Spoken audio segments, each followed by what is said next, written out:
Nem ígérünk hollywoodi mesét. Nem ígérjük, hogy kolbászból lesz a kerítés. Nem ígérjük, hogy utolérjük 2030 Ausztriát. Sőt, a harcosokkal szemben űrállomást sem ígérünk. Viszont azt vállaljuk és javasoljuk, hogy kezdjük kicsiben. Szervezzünk meg egy működő hétfőt és egy keddet. Szervezze meg az állam, a kormány, amiért van.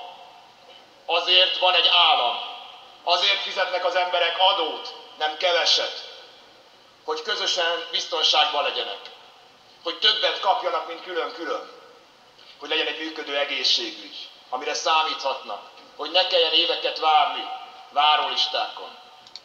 Azért fizetnek adót, hogy legyen egy működő egészségügy. Nincsenek nagy elvárásaik, A-ból B-be szeretnének lehetőleg ugyanazon a napon eljutni.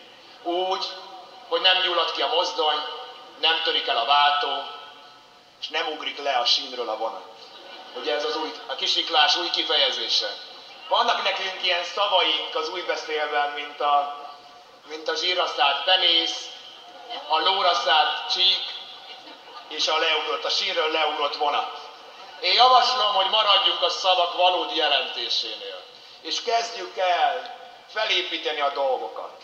Jussunk el oda, hogy van fertőtlenítőszer a kórházakban, van tanár az iskolákban, van ápoló az osztályon, hogy tényleg biztonságban vagyunk, hogy nem csak beszélünk, Facebook posztokat írunk és uszítunk, hanem van egy belső biztonság.